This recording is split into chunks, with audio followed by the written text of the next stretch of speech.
Welcome to another Filmkopath video. I'm Shubhadeep and I have Arup with me.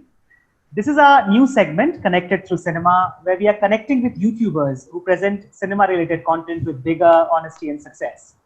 This is a humble attempt to understand cinema through the lenses of others who are equally passionate about the medium, if not more. In this episode of Connected Through Cinema, we are privileged to have Nona Prince joining us today. Nona runs a niche YouTube channel with content rarely available at other places on YouTube. He is extremely passionate about Malayali cinema. Thank you, Nona, for joining us today. Welcome, it's a pleasure to be here.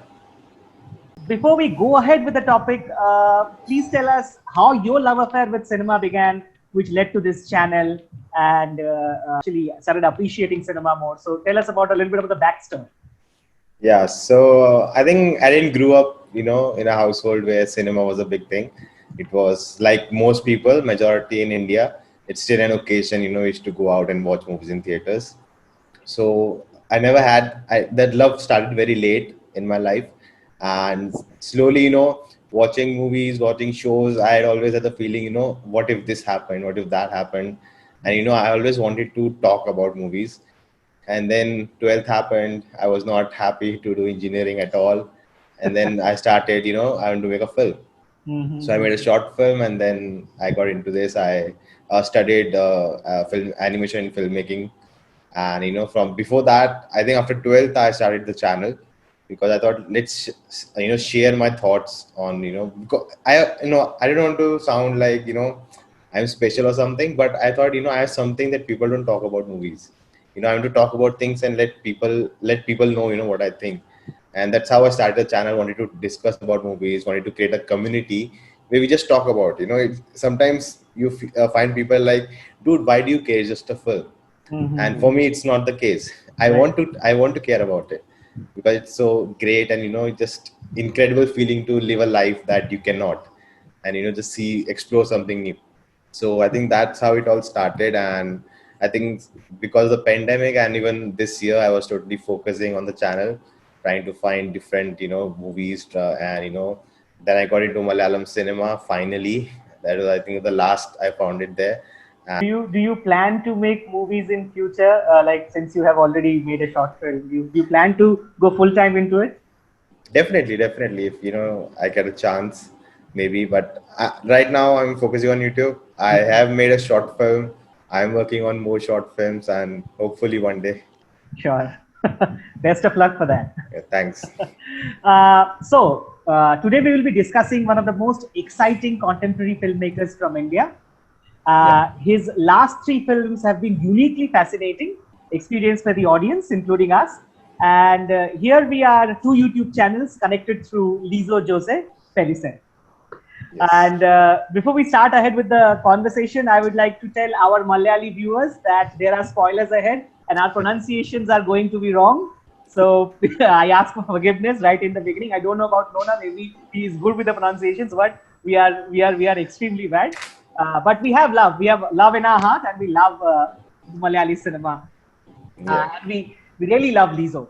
So the topic which I'd like to broach is what is it about Lijo's films that excites you? Yeah, so I think I refer to him as a genius. And I think Jallikattu was my first film which I saw of his. Then I went to Angamaly, then Imayu. And I think the thing that attracts me the most to him is he's a rebel. He is against all odds. He's unorthodox. He'll not follow the norms that have been set. I have seen his previous films too, and I'll say I'm not that big fan of those. But watching these 3, that too, these came out in successive years. So you can call it a trilogy of his, and just the sheer brilliance of storytelling. It's the simplest stories. It's the most you can just tell the story in 2 lines to anyone. That's the story, that's it. But it's the storytelling, the way he approaches things, the things he explores in his movies. Everything contradicts to the audience. We feel like, oh, we are that guy in the film. Yes. But he then put questions on ourselves and we question ourselves, oh, because he puts the characters in situations where they reveal their true identity, their true,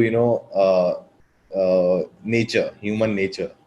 Right. And I think that's so fascinating. And for me, all types of films I just enjoy, being commercial, being a art house film, which I don't like the term, but whatever it is, I enjoy watching all those films. But I think the most fun I have is when a storyteller, director, do something with an ordinary thing, make something big out of a small thing. And I think that's what he does with his films. Yeah, yeah, I agree with you. Arup, what is it about Lizo that you like? Uh, so I would just take the cue from Nona. Exactly the same. His films might be, the two-line films. There's not a lot in the story. If I think about the narrative, like there's a conflict, there's an after to the conflict, there's a before to the conflict. But from reaching to this point A to B, you just do not go straight. You take a scenic route to it. Like, I can fly from one place to another and that will take me 2 hours, but I do not see the world around it. And taking the scenic route adds up to my experience of that film and the world of those characters. So that fascinates a lot about Lizo for me. That's nice. For me, I think one of the things which I really enjoy, of course, what you have said, I think stupendously what works for me in a Lizo film, and we'll get back to this again, is the sound. In each and every frame of his or in cinema of his, you will see a unique use of non-musical things to produce sound. And that non-musicality suddenly transforms into some sort of a musicality, which is very rare. If you, one of the movie scenes, there will be some sound of maybe some wood getting crushed, and that recurringly it will come out. Like recently we saw the trailer of Churuli, which is about to come out, and then there's this creaking sound of a wood, and that creaking sound comes in all the time. So that intrigue of he can produce with sound, and of course there are other things like cinematography. But yeah, I am really a big fan of the way he can use non-musical instruments to produce music. I would also like to say with this Kerala New Wave, when we see this Kerala New Wave, we had a Bengali New Wave scene, with really big directors like Satyajit Ray, Mrinal Sen, and Hrithik Ghatak. And I'm not saying that Lizo is at the same level as Hrithik Ghatak or Satyajit Ray, but then Lizo also talks about people, talks about culture, talks about the place, and talks about the country. And it's like you get a representation of the people through his movies. Do you feel the same? Do you get a feeling that you get to know the place better with Lizo cinema?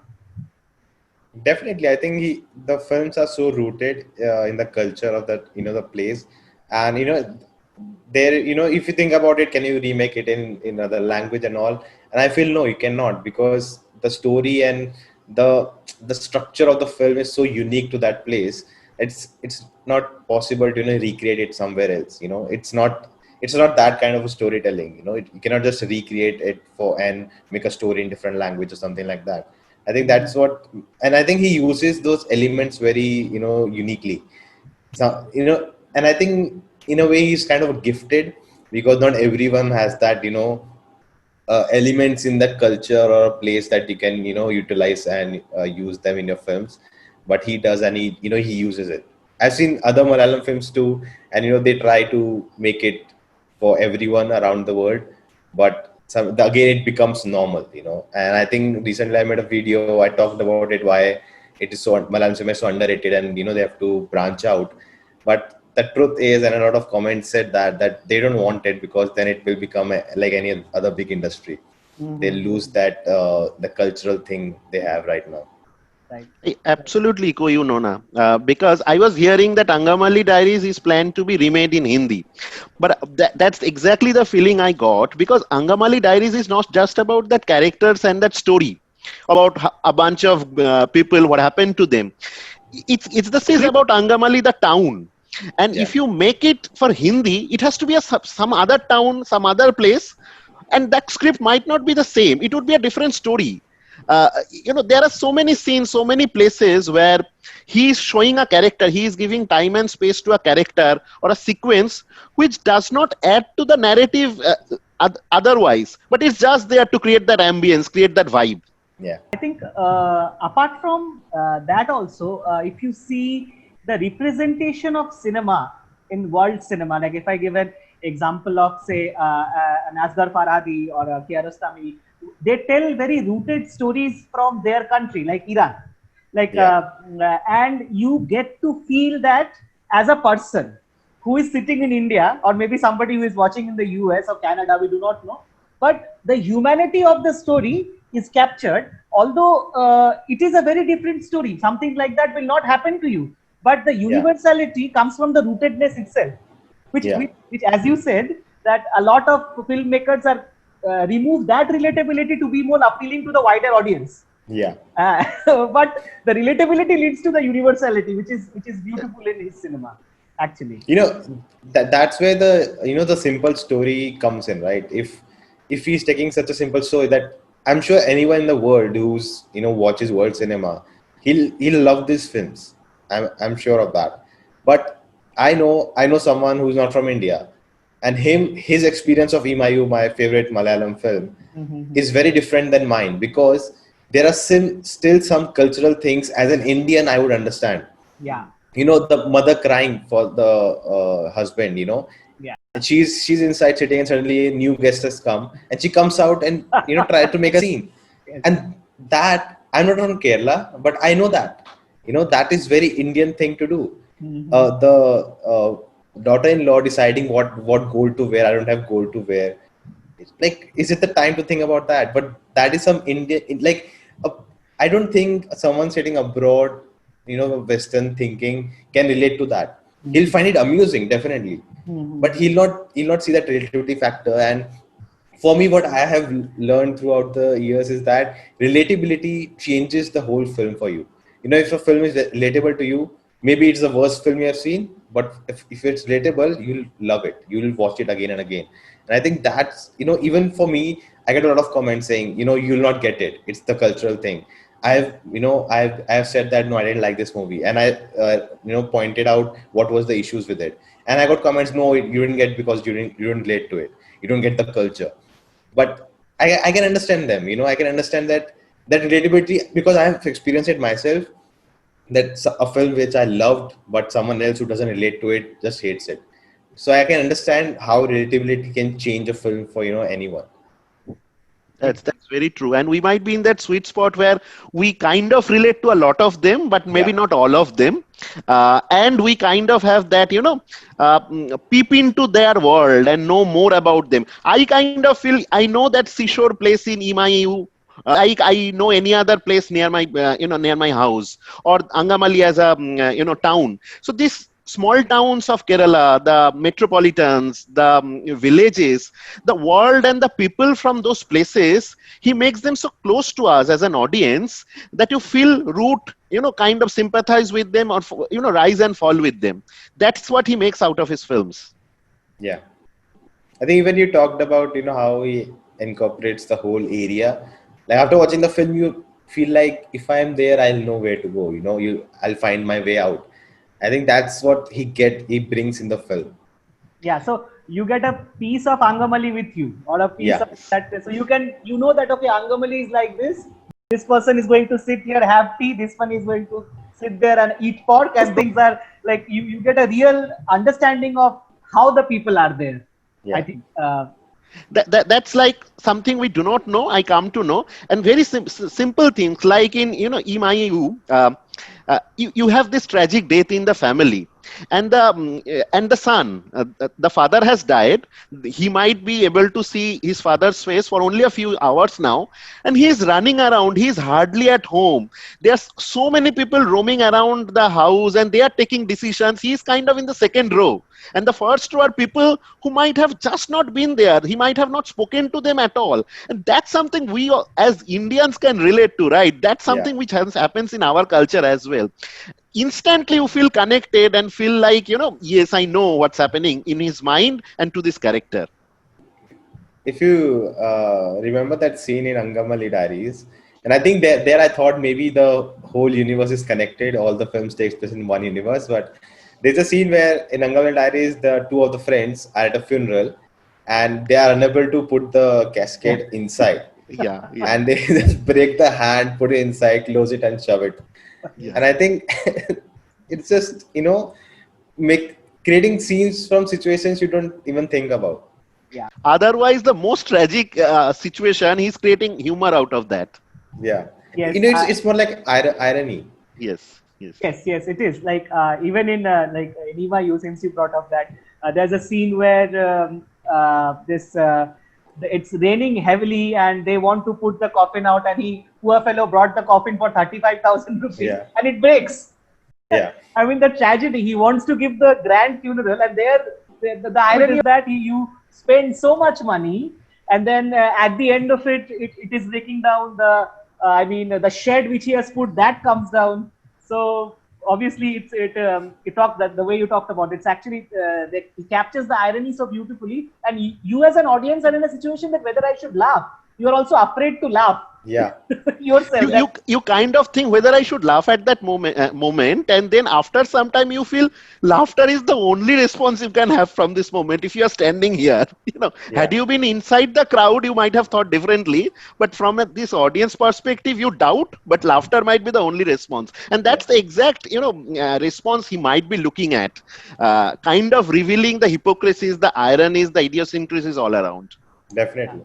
I would now like to since Nona also brought it up, I would like to talk a little bit about the narrative structure of Lijo's cinema. So maybe I can start with Arup. Can you explain or can you talk about a little bit about his narrative structure and what do you get from it? How do you understand it? So as I was telling, the films are kind of very, very thin in terms of the story, but it's more about the build up, the premise. Like say in Angamaly Diaries, there's this whole sequence where the narrator is saying that there was this one surge of naming people as Marty, and everyone is being named Marty, Marty, this Marty, that Marty, and all. And you feel, yeah, in my place also there was some time when someone was being named as this film star character's name. So those kind of relatability, again we'll come back to that same topic, comes into the picture. And the start will always be with the sound. There will be some beautiful piece of sound, a music or some surrounding sound or whatever it is, and the end might be with some surreal thing that is happening. So in the last three films is what I have seen this structure to be. Some music piece, then a premise leading to some kind of conflict, which is not the most important thing in the film, and then it will lead to some surreal revelation at the end of it. Right. Yeah. Right. Nona, would you like to add something to that? Or do you agree with Arup totally? I agree, and I on the other hand, I don't think there's a structure. That's what special about his films. Like even if I try to decode his all three films and try to break down, find those points, or break the 3-act structure or something. I don't see that, and and I think one more reason for that is that I'm so invested in the film and the characters that I'm not thinking about these things. It feels organic, it feels natural. All the events that take place one after the other, and I think that's what makes it special. And I think he's we have learned about Anurag Kashyap. It purposely creates chaos on set so he can get a good scene. But I think Lijo just shoots that chaos. He puts that on screen and make us just there and looking at it.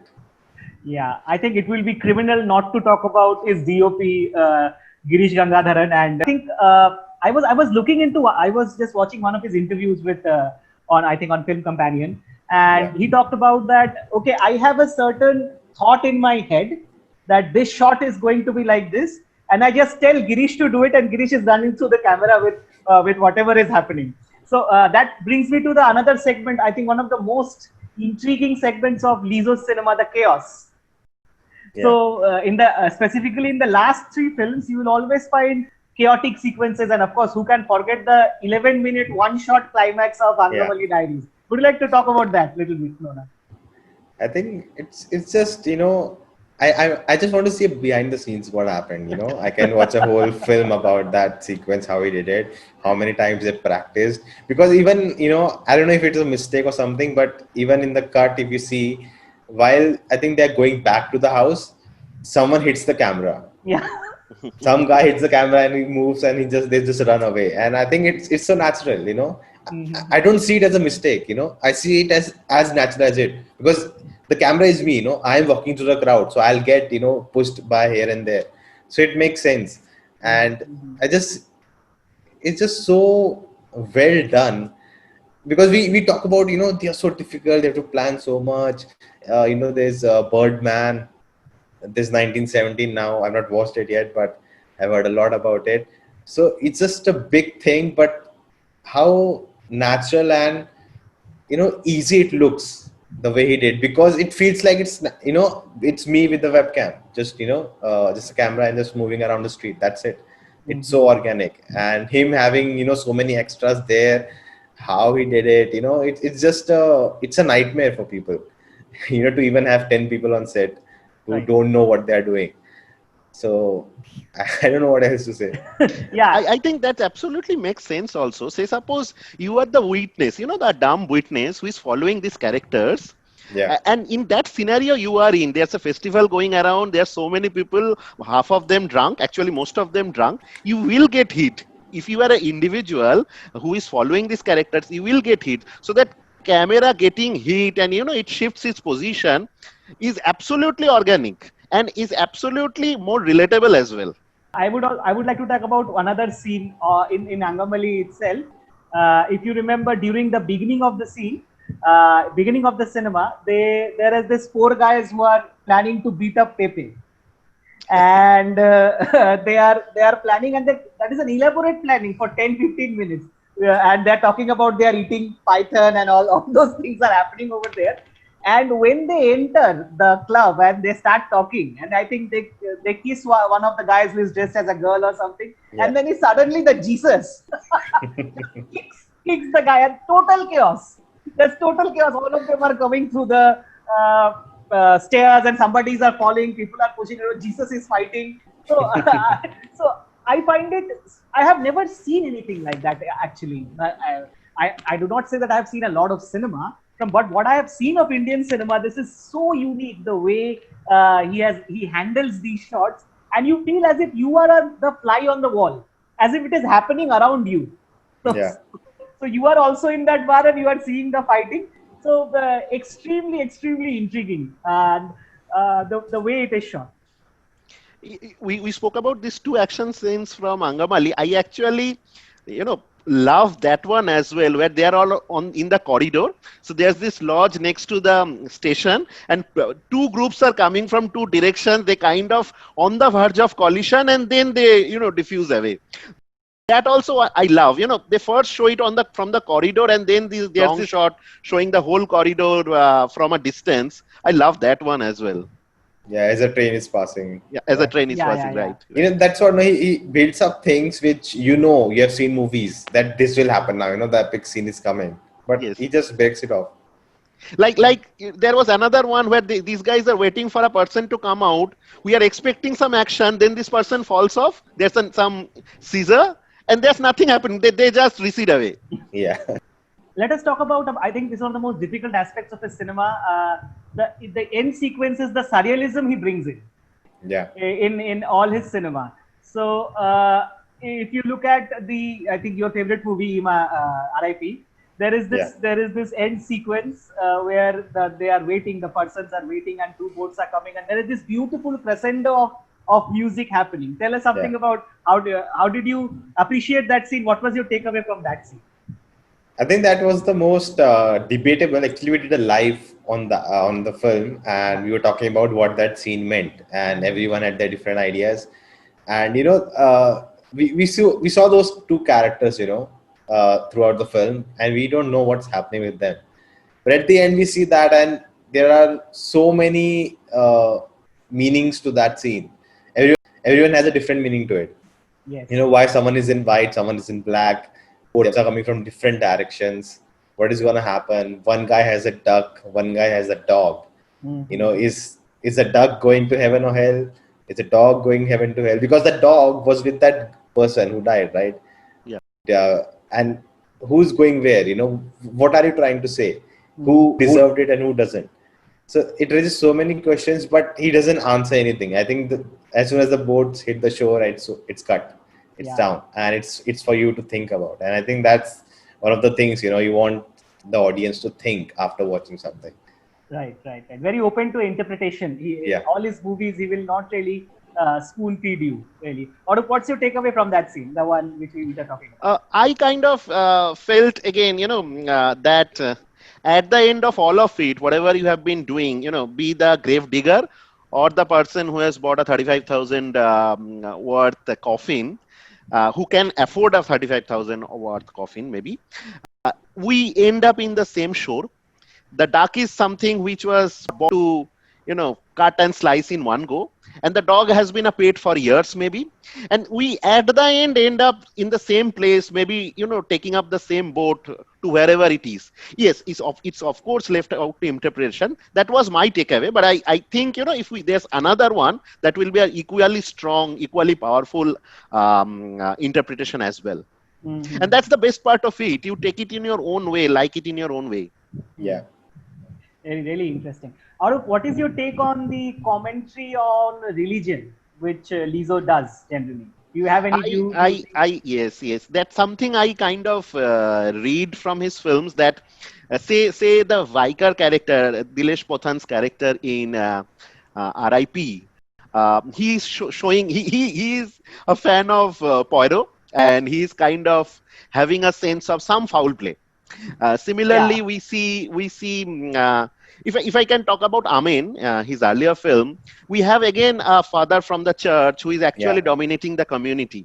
So I think he has this sharp commentary against the institutionalized religion. At the same point of time, it's not the spirituality or the religion that he is commenting on. Otherwise, he would not have a film called Amen. And we also have again, spoiler, but we also have a character of God, maybe. The last frame of R.I.P., where we are talking about, the end show, and we are talking about biblical references. So definitely he has something against the rituals, the institutionalizations, but maybe not the spirituality part.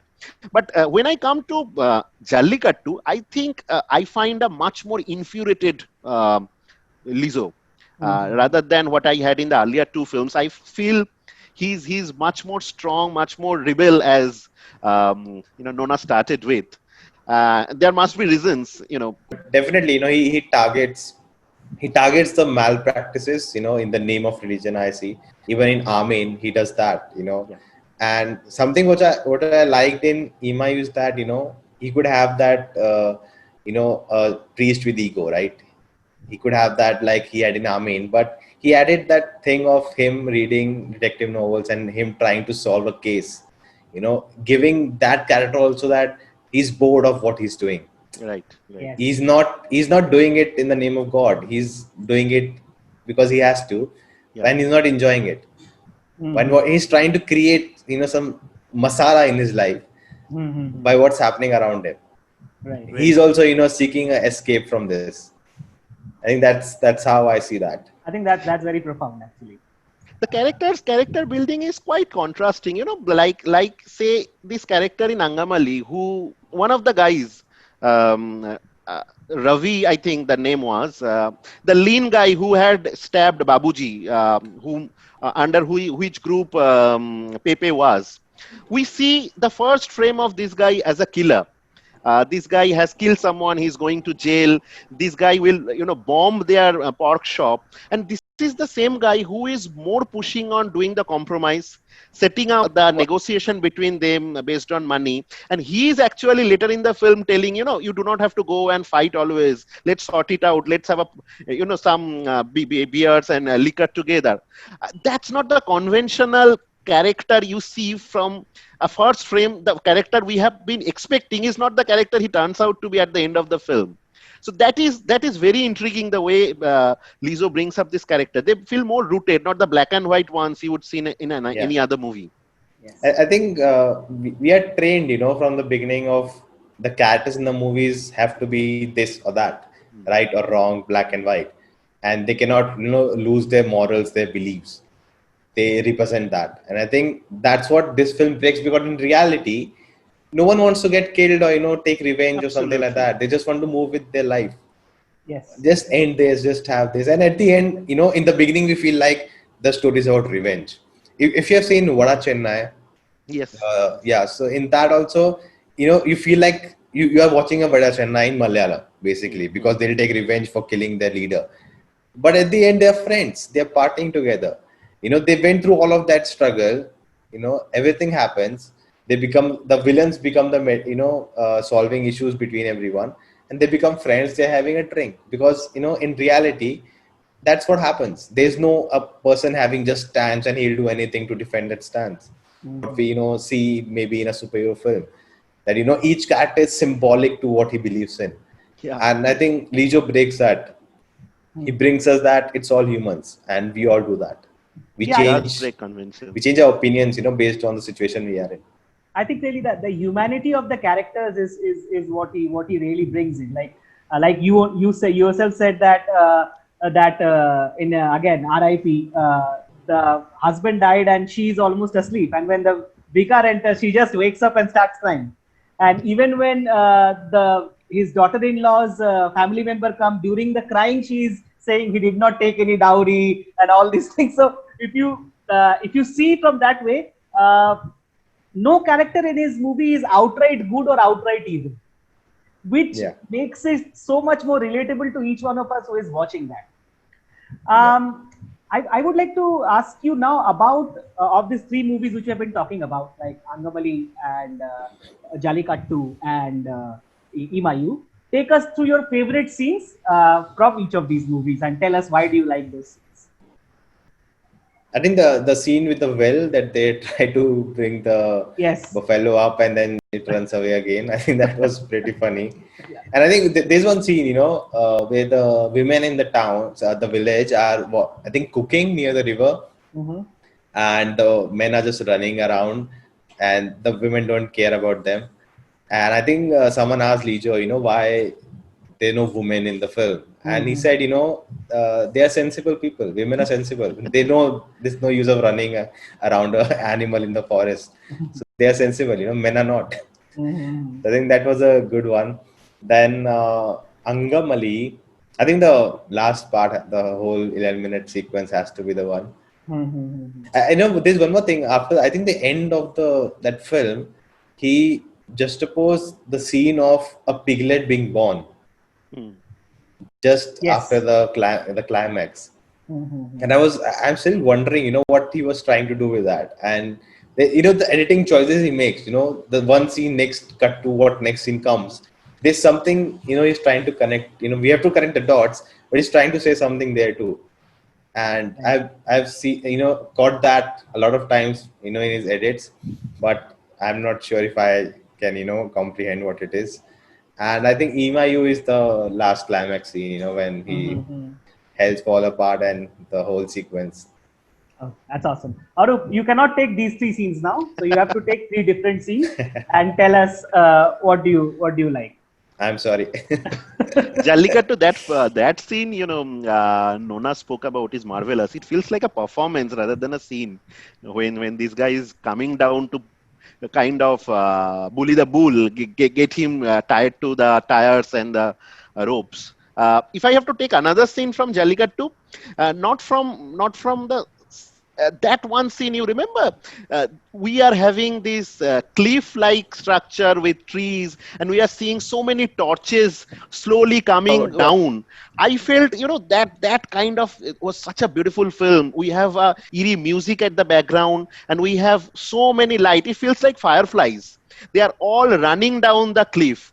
That was such a beautiful scene to watch, and that's exactly, the great part of Lizo's films are. There's the story, the narrative, but if you say, suppose just watch this scene as an isolation, you see a stretch of say 2 to 3 minutes or 5 minutes as an isolation, there's still so much to take away. They feel so good in its own, and then you connect all of them, they feel like, individual set pieces connected to form a narrative, maybe at times, maybe not as well. So that scene from Jallikattu stands out for me. In Ima Yu, I love that scene where the clarinet is playing when they are kind of having the procession, or if all the plannings for the um, grave, the body to be carried to the grave. And then there's this all chaos creating, the other family comes, they are jumping and all of that. And then this clarinet player who actually mentioned that the clarinet is broken, suddenly has the music falling down into a discordant sound. And the way Chemban Vinod looks at him, he does not have time to admonish him and tell what is this and all of that. He just looks at him and then looks back and continues with his other struggle. That one was beautiful. In Angamaly, I love the song sequences. There is this one song, again, I am not sure about the pronunciation, Ailathe, I think. There is this 3 knocks, and that 3 knocks will continue through the first, knocking at the door. Then there would be some utensils on the having a knock, then hearts throbbing, institutes in the music in the film. That whole sequence, I just love it. We'll talk about maybe the Imayu, the RIP scene, and there is this shot, and that also brings me to my next discussion actually, and I'll talk about the shot actually, the treatment of women actually, or the subtle misogyny which can come out in Lijo's cinema, which is not so apparent. So there is this shot where this lady nurse who wanted whom they went to and wanted to certify that the person is dead, and they went to her house, and when she was they were really praising her. She is a good nurse, she knows her stuff, and then when finally she takes their bike and goes, they suddenly call her a whore.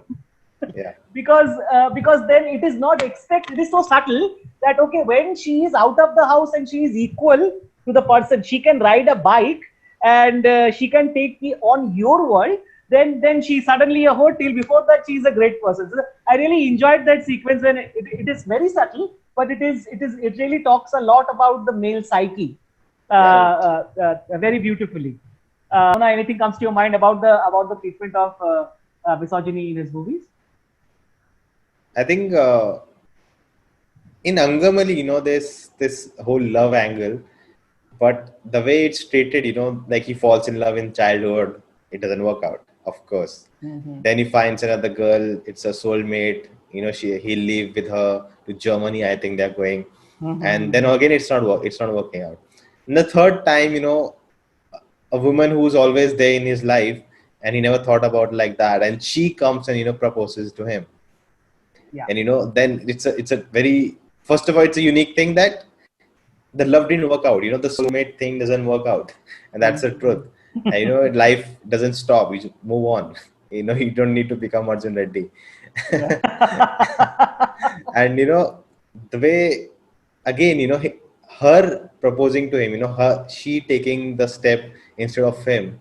I think that also something which should become normal. It's right. It should be. We should not talk about it. It should be as normal like that. Mm-hmm. I think that anything he does that. In Imayu,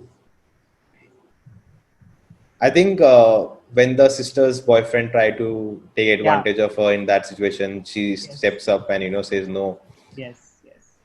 And there's this constant, the boyfriend targeting the the guy whose proposal had come. Yes. The toxic masculinity coming. Yeah. That is really awesome. Arup, you have anything from Jallikattu, since we have covered these 2 movies?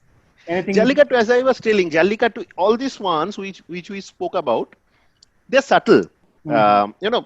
There's this underlining misogyny which he brings out, but he does not kind of puts on your face. But Jallikattu is so not subtle. There is this lady who is being slapped because he's cooking the same stuff every time. Mm-hmm, and he's getting slapped.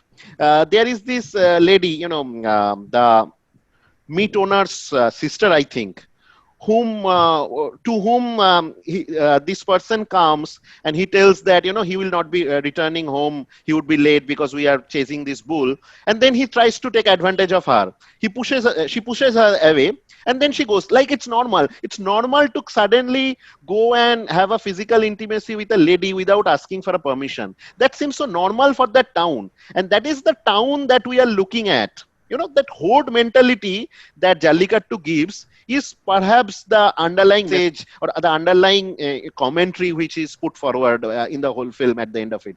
Mm-hmm.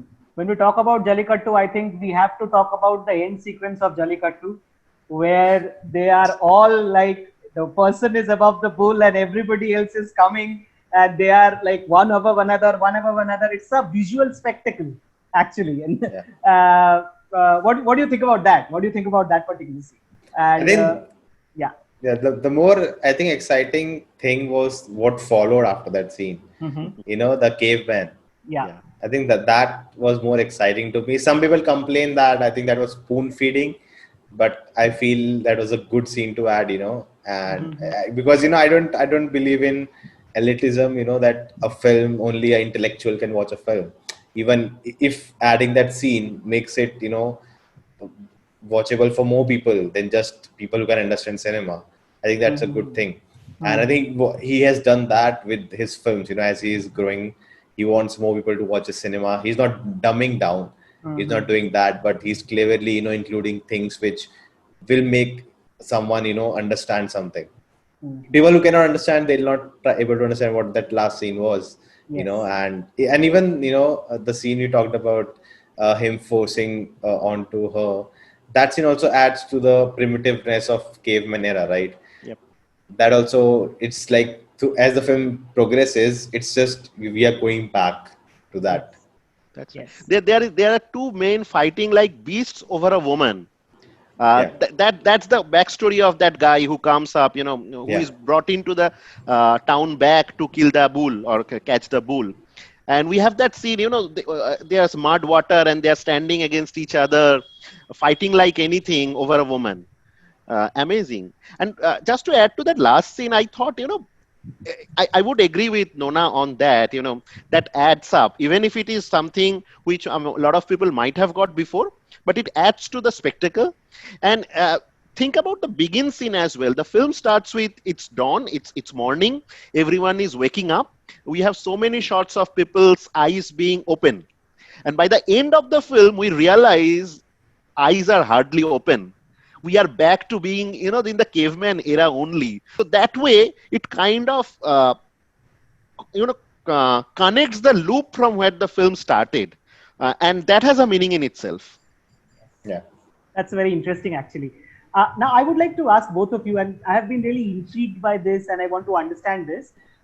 When you look at a Lijo cinema, and we have already talked about that, it is always very intriguing. Like, it is not talking about something extraordinary, but still the narrative is always fascinating. So there is no conventional love story. There is no conventional villain outright. There is no right. There is no wrong. There is no battle going on. But still you're engaged. You are watching pork business for like 50 minutes in Angamaly. You're watching people running after bull for almost the entire movie. And in RIP, you are watching him going for the grave, buying coffin. So very commonplace things. How do you think he makes it so engaging? Like, how has he found that perfect balance in a small story he could indulge in and show you something which will keep you hooked for more than 2.5 hours? How do you think that happens? As I was telling, Shubhadeep, it's like taking a scenic route from A to B, and you see so many things. So these might be, I will not call them subplots, maybe. I'll call them maybe, small motifs, like the motif of food. You will always have food in a Lijo Jose film. And why would that be? Maybe food, sound, religion, these are things you will always find around. Say, suppose if I am waiting at a hospital reception, and I might be panicked myself about a near and dear one of mine who is admitted, I will still have another person sitting beside me, having some food, listening to some music, watching something on YouTube. That smell that sound will reach me, right? I cannot be depending on my situation in life. I cannot get isolated from the rest of the world. And that's the reason the characters of Lijo, the world comes into them because they belong to this world. And Lijo always acknowledges the world around them, because unless he does that, this character will not be revealed in its whole. I think that is the reason, all this comes in and they add up to the ambience and vibe of his films. Angamaly, it's like, in 5 minute sequence, you'll definitely have a food scene, food being cooked or food being prepared, someone going to a meat shop. And I kind of felt in that way because that's the town where this is so common. And that thing he has to bring into the film. As you were mentioning, if I be a fly on the wall and I'm looking into these characters, I will not just look into the highs and lows of these characters, right? I will also look into the character when he's sleeping, when he's eating, or when he's just not doing anything. So those are also what his camera captures. Yeah. Right. Right. I think this cinematography, there's a lack of cinematicness in the frame, the staging part of it. I think there's a scene in Angamaly Diaries where there's a wedding. And if you see the wedding, it's 20 people standing together. He's not unable to put the chain around the bride. It's a chaos, and that's what happens, right? And what we normally see in cinema, right? It's a wedding scene, right? There'll be slow motion. People will be away. There'll be close up of the hero looking at the heroine. We are used to celebrate it like that, but he just puts it as it is. And him talk, as he was saying, the people sleeping, people doing something, the food, we remove all this from camera to focus on the story, on what it's about. Oh, the character is in intense mood, he's just sitting there brooding. It doesn't happen like this. There are people around him, they're talking, there's so much noise, you don't get the inner peace like that. And that's what he captures. He captures the realness of everything. Right.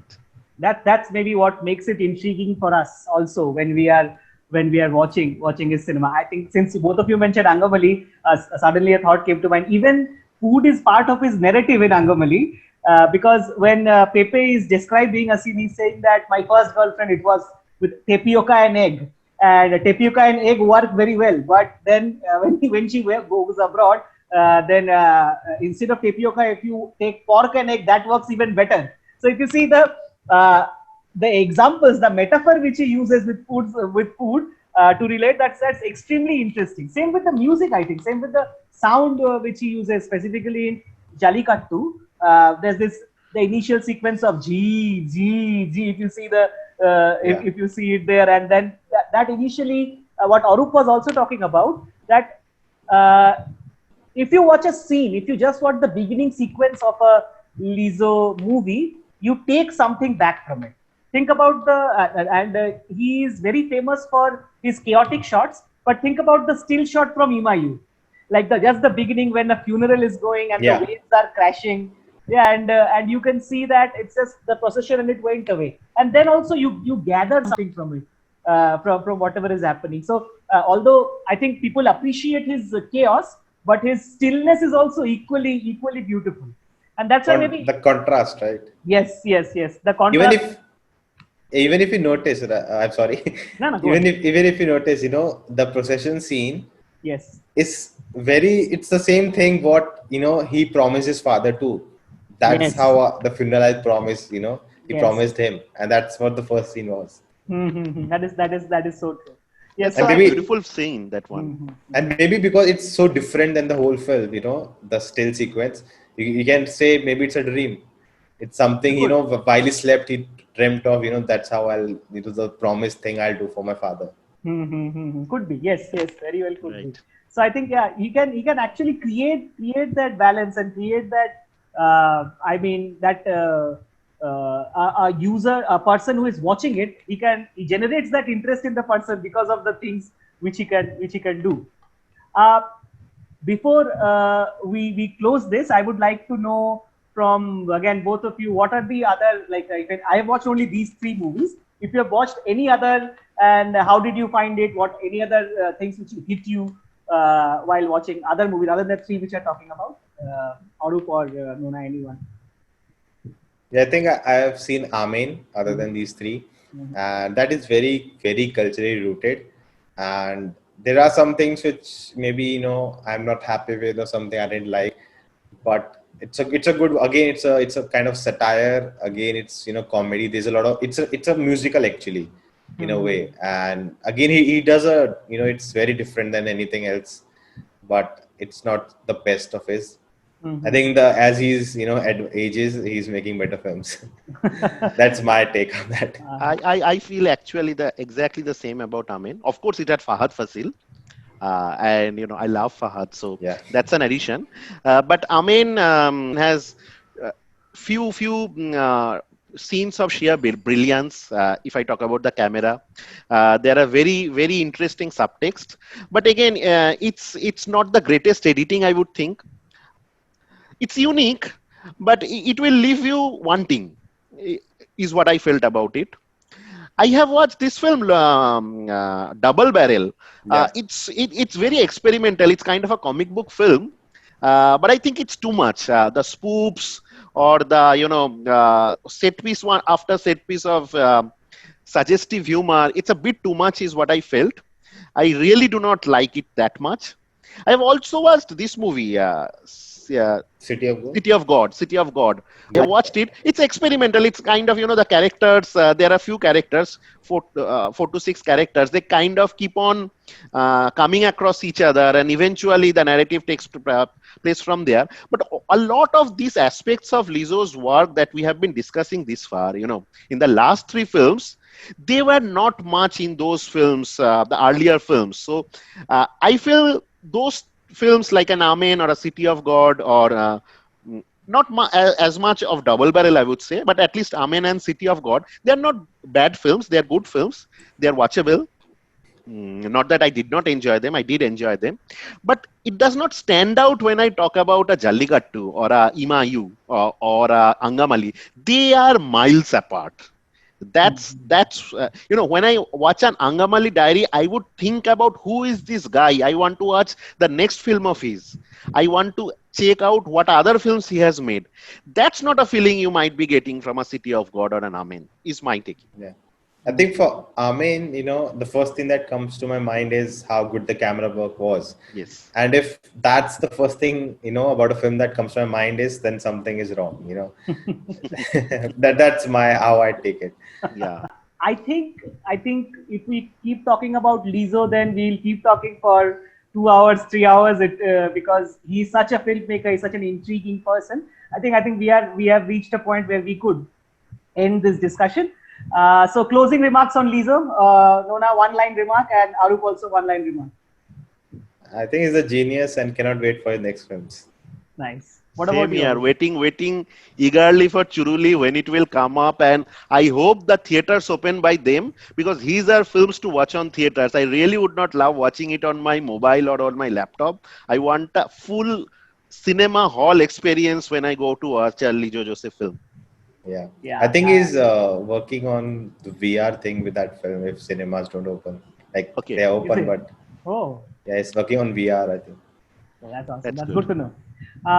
So I think that brings us to the end of this conversation. Nona Prince, thank you so much for joining us. We really appreciate that you took an hour or so up from your busy schedule and joined us. I know you make video very frequently, so this time is precious for you. So we really, really appreciate you taking the time out and joining us here. Thank you so much.